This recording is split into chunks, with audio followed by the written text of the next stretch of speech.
Hi. Good morning. All right, I learned a word. Dzień dobry. Is that right? Dzień dobry. Yeah? Yes. I also learned pyszna. Is that right, guys? Delicious? Pyszna? Yeah. Those are all the things I care about. Okay, so have you guys ever experienced, do you guys know who Kent Chimichanga Dodds is? Anybody know Kent Chimichanga Dodds? He started Angular Air. So I really like Kent Chimichanga Dodds because he starts off every conference making people do this. 3. It's pretty great, 4. right? Okay, come on, Smile. 5, 6. I will not make you guys do that today. But, I mean, if, maybe it sounded like you guys might have wanted to. We're going to have our own way of getting warmed up. And I hope you're excited about this. This is my favorite time. I love embarrassing my friends. We're going to do Angular karaoke. So I need to invite 2 friends up on stage. We got Ben Lesh. Ben. And we have my banana, Uri. Woo! You see him making an entrance right over here. Yes, we need another microphone as well. Do we have one? The second mic?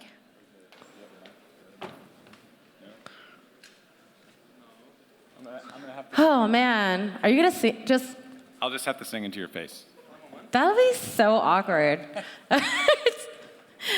Anyways, okay, we're getting another mic, but it's Angular karaoke. Do you guys know Journey? Has anybody ever karaoke Journey? Does anyone want to take? Whoa. Oh, man. Earlier, for the last talk, what happened was Uri had a training, and we came in.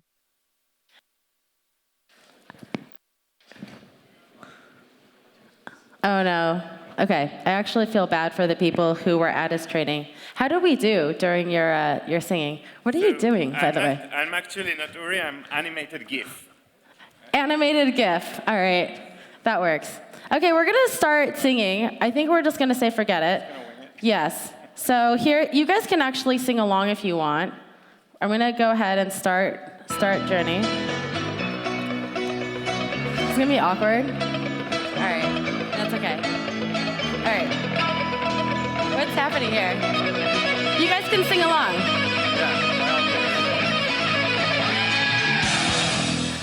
Coders coding Angular 2. Using the CLI in RX2.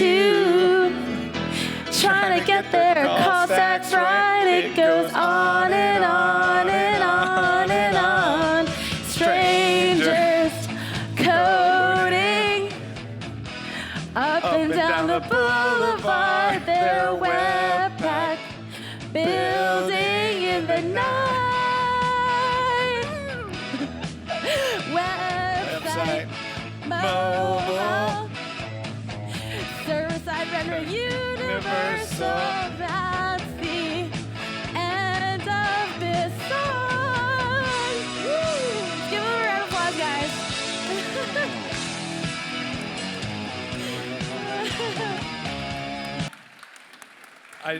Thank you. I just hope they still come to my talk after that.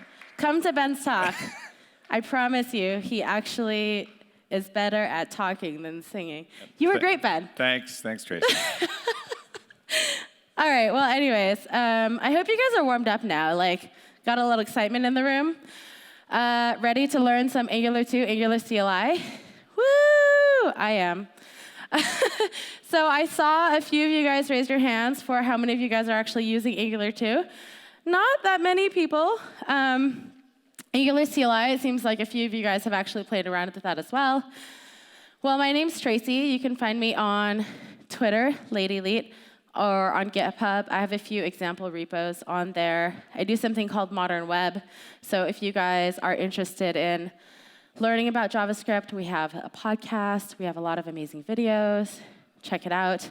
I also blog a lot mostly about Angular 2 these days on Medium. So you can always check that out. We're going to walk through a few things today. First things first, I just want to talk to you guys about why the CLI is so important. Second, we're going to talk about easy implementation of material design. Third, we're going to actually build an Angular 2 Angular CLI app. I'll walk you guys through the actual component structure of what an Angular 2 Angular CLI app looks like. We are going to show you how to use the newest new router, then go through template-driven forms, and then actually deploy our site to Firebase. And we're going to do that all in this one talk. It's going to be great. So this is our list. Let's talk about why the CLI is so important first.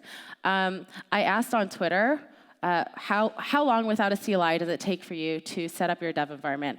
I started coding about almost 2 years ago, and I had the pleasure of using a CLI when I first got it started. So setting up your dev environment was something that I wasn't familiar with.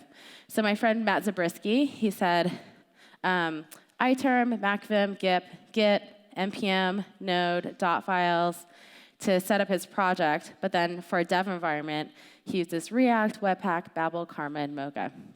And that's a lot, right? So what does that actually mean? I'm sure all of you guys have set up your dev environment, and it's sort of this process you go through. Maybe it's relaxing because you're so used to doing this already. But it's really about architecting your application, figuring out what the conventions of your actual application are going to be, setting up your dev server, what's your compiler, what are you going to use to compile ES6, testing, staging, and production, right?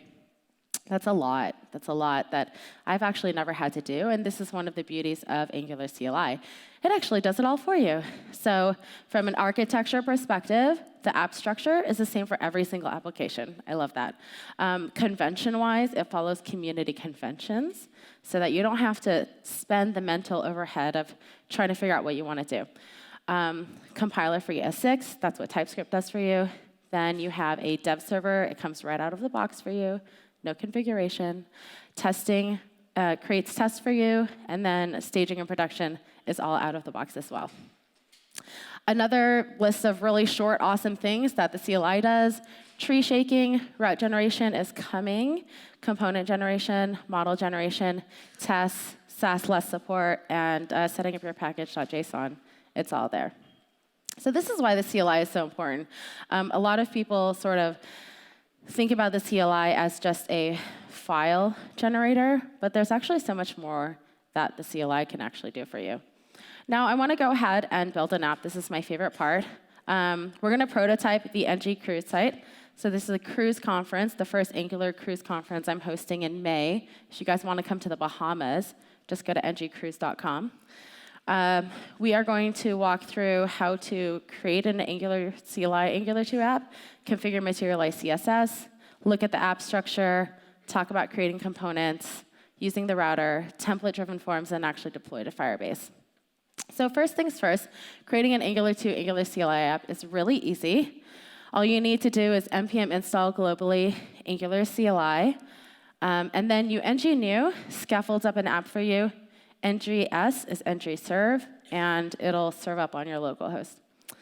So configuring materialize CSS, this is the first thing I actually do. I love Angular Material 2, but it's not amazing yet to use in production. So I always use materialize CSS. You can go to materializecss.com and check out this awesome library. npm install materialize CSS, and then adding these 3 lines of code to your index.html file, and you are all set up. When it's working, this is what happens. So your font will change to the default font to Google's Roboto font, and then you know, OK, I figured it out. It works out. Now, looking at the app structure of an Angular 2 Angular CLI app, you'll see over here, I have, it's basically all component-based. So we have all these components set up. And then the two files that are probably the most important are your main component file and then your module file. Your main component, I like to keep mine clean. Convention-wise, we like to do inline templating and inline styling. So you'll see the template is right in the TypeScript file, and then the styles are right there as well. Selector is all default the same, named the same, so you don't have to think about that. And then exporting class, it also follows convention, so you don't have to think about that either. Now, creating components is also really easy. Basic component generation is just ng generate and then the name of your component. And what will that do? What that will do is that it'll actually create 4 files for you: your CSS file, your HTML file, your TypeScript file, and then a test file for you.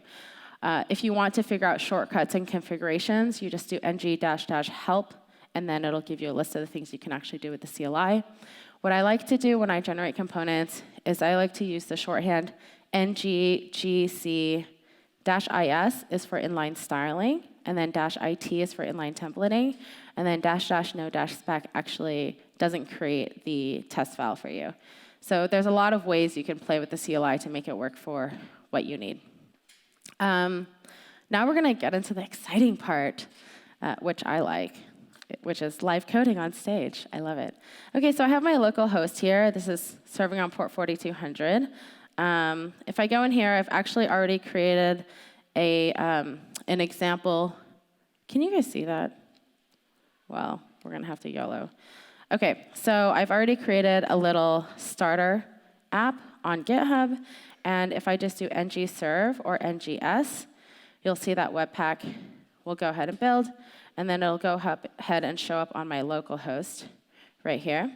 And what you'll see over here is that I have a really nice nav bar here. And then I have these temporary links right here, which is where I'm going to configure the router to.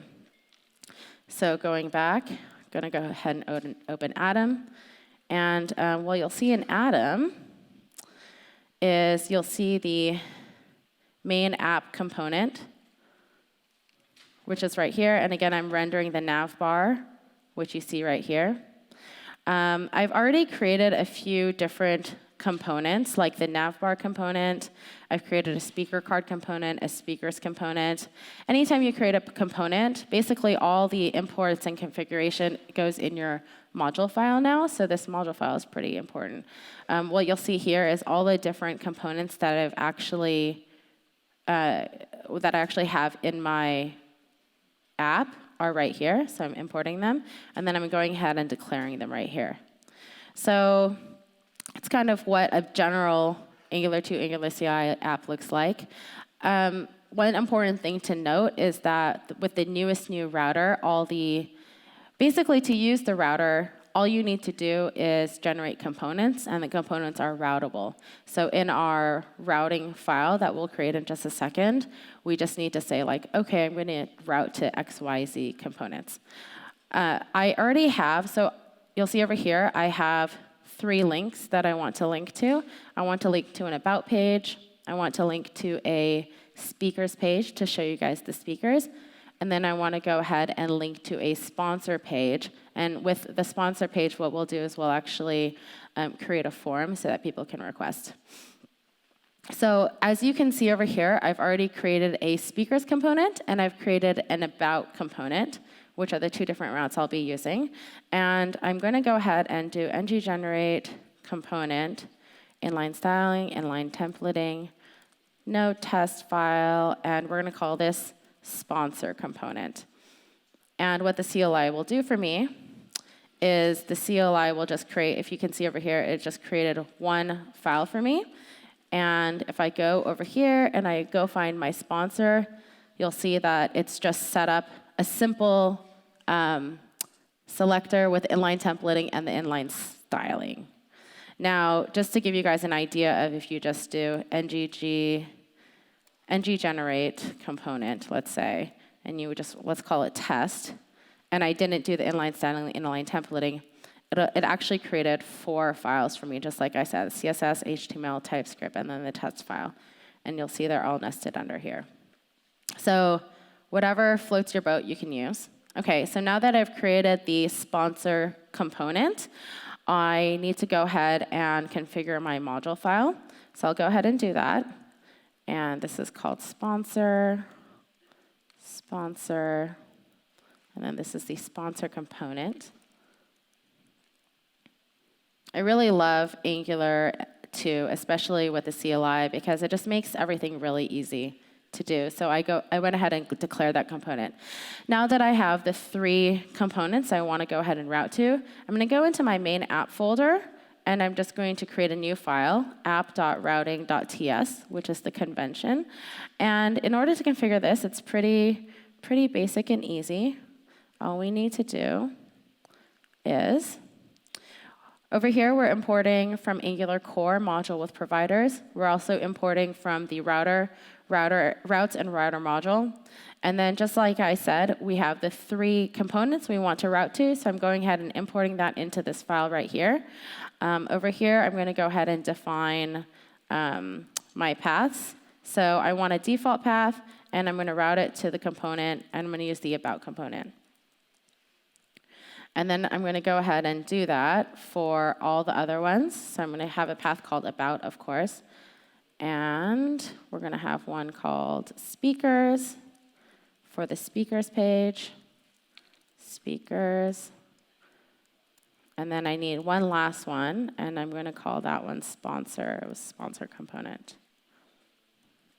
And then what you'll see is I'm exporting 2 things. I'm exporting app routing providers and then routing as well. So I'll need to go back into my module file, and I'll need to just go ahead and import those things. So another thing you'll notice is I have this loading in the background. And the reason I have that loading in the background is because my dev server, like if I, take this out and I save it, for example, what you should probably see is this isn't working, right? There's just that loading. So it's really easy to know when I've broken something. So going ahead and importing that, and then I'll go ahead and declare over here that I'm importing routing, and then the provider's app routing providers. Go ahead and save that. Again, nothing's broken, which is nice. But now I've gone ahead and configure that. I also need to make sure I'm outputting my router somewhere. So I'll do that in my main app component, and this is called router outlet. So it actually shows up. There we go. Go ahead and save that. And hopefully what you'll see is, because I defined a default route, right, the about component, this is the about component that's showing up. Now I have this really nice nav bar that have these temp links right here. So I'll go ahead and show you guys how to get the routes to work. So I have these A tags, and then I just need to change the href to router link. And we call this about. About. And then we'll go ahead and do that as well for speakers. Speakers. And then we'll do that for sponsor as well. Sponsor. Okay, if I go ahead and save that, we should see that these all show up.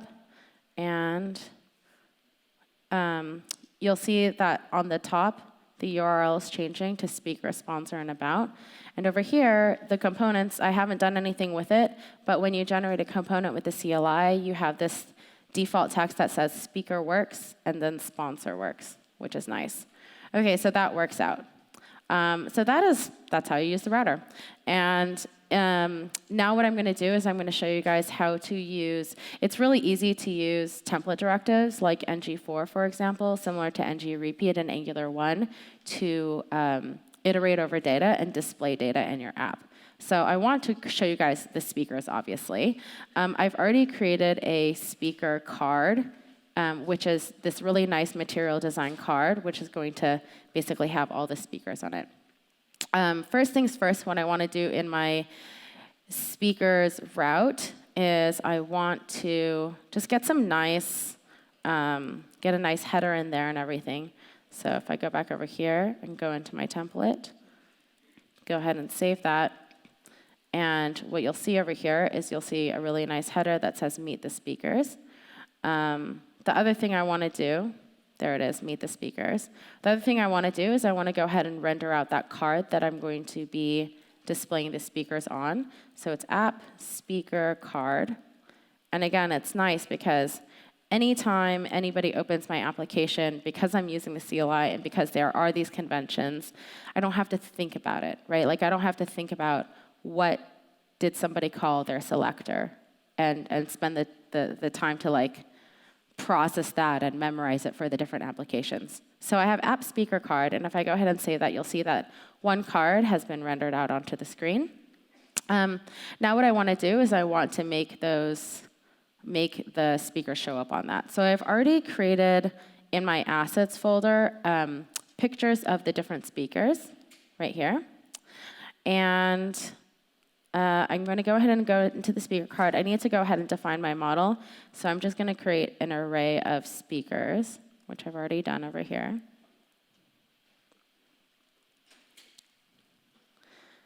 Whoops. OK. Go back into my speaker card. And what you'll see here is I'm just saying that speakers is an array of objects. And for each one, there's a name, an image, and a topic. OK.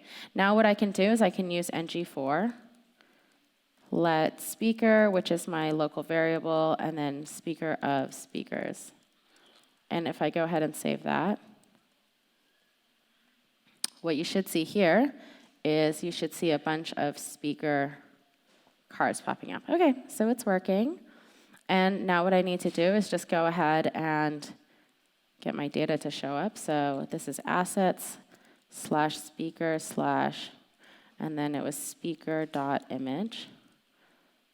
And if I save that, we should see the speaker images pop up. And then I also added speaker.name over here, so you'll see that the different names are showing up as well. And then for the talk title, this one was called speaker.topic. Go ahead and save that. And that's how easy it is, again, to just display data in your Angular 2 app.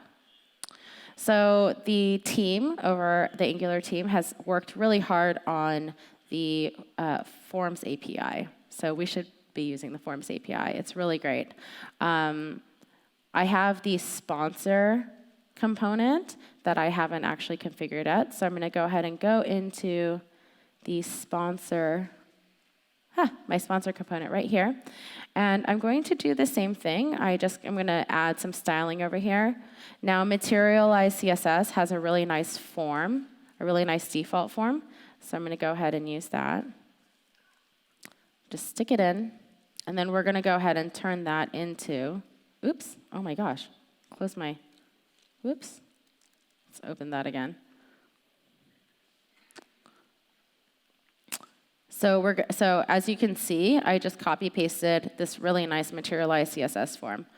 And it's beautiful. So go ahead and close a few things over here. OK.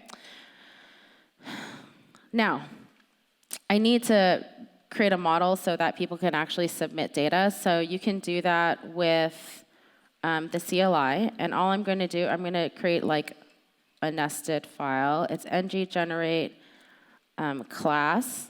And then I'm going to nest it under the sponsor component. I'm going to call it submissions.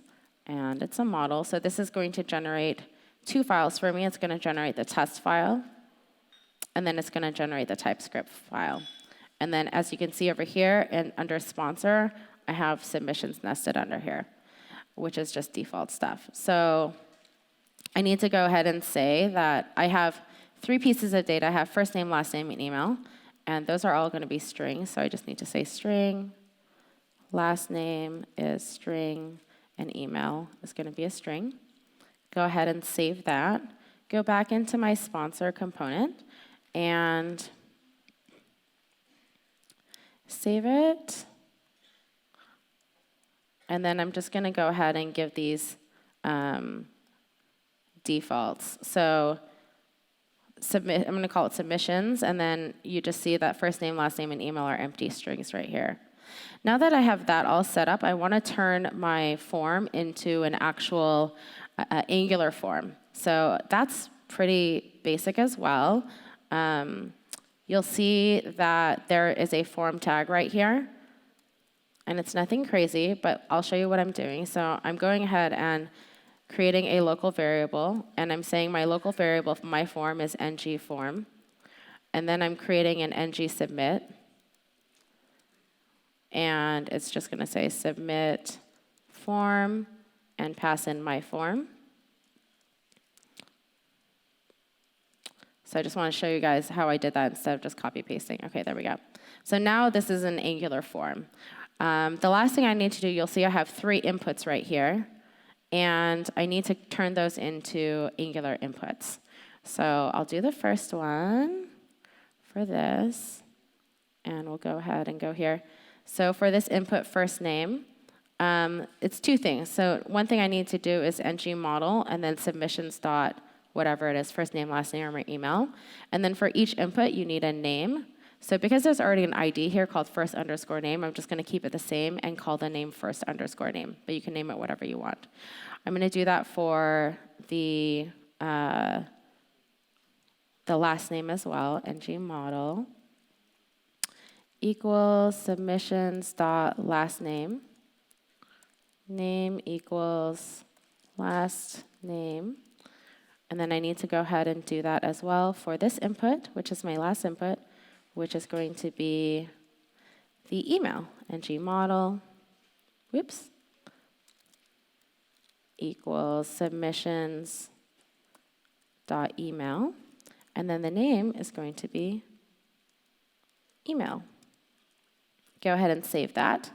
Okay, so now this is an Angular form, which is nice.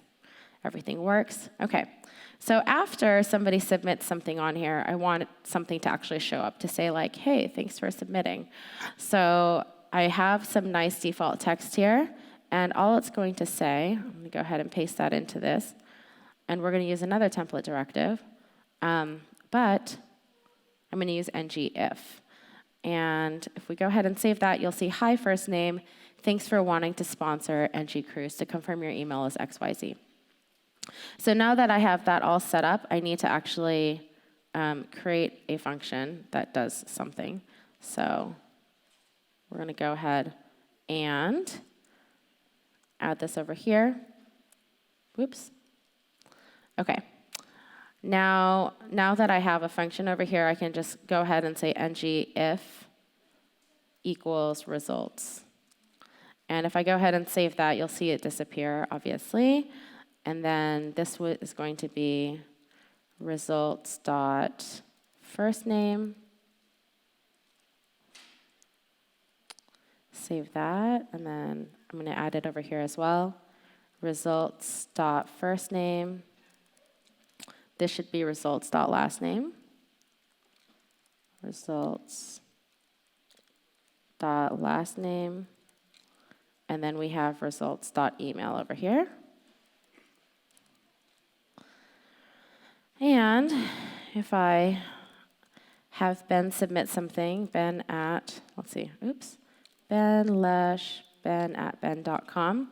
and I press submit, it'll say, hi, Ben, thanks for wanting to sponsor NG Cruise. To confirm your first name is Ben Lush and your email is ben@ben.com. So really basic, right? I mean, I was able to basically create an entire app with functionality in, this talk is only 40 minutes, so it hasn't been that long, and we danced a little bit beforehand. Let me go ahead and go back into my keynote. So we went through a few things, just talking about creating the CLI app, configuring materialized CSS. You guys learned what the app structure looks like, creating components, using the new router, template-driven forms. And the last thing we want to do is we want to go ahead and deploy something. So Firebase is amazing. Firebase has its own little CLI tool, and you can just go to firebase.google.com, sign up for a free account. It's totally awesome. And I'm going to use it for hosting. So if I click on hosting, you'll see that this is telling me to install Firebase tools. I've already done that, so I'm going to press continue. I need to sign into Google. So in my terminal, I'm just going to say Firebase login. And it'll tell me I'm already logged in. Then it's saying Firebase init. Oh, I need to ng build first. Let me go ahead and do that. So Firebase init. Sometimes Webpack takes a second. There we go, Firebase init. And it's going to say, what do you want to do? I'm going to say I want this for hosting. And I've already created a project called ng Poland, so I'm going to use that. Which file do you want to use for database rules? You can use the default for that. In the Angular 2 apps, for the public directory, it's actually dist.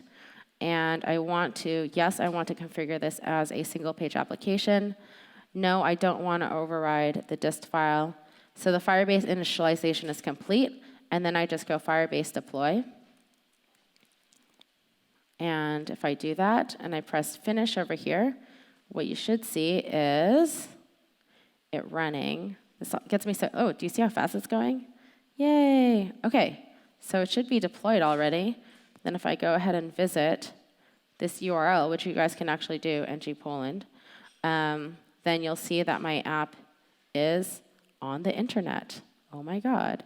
And I can do the same thing. ben@ben.com. And it's right there.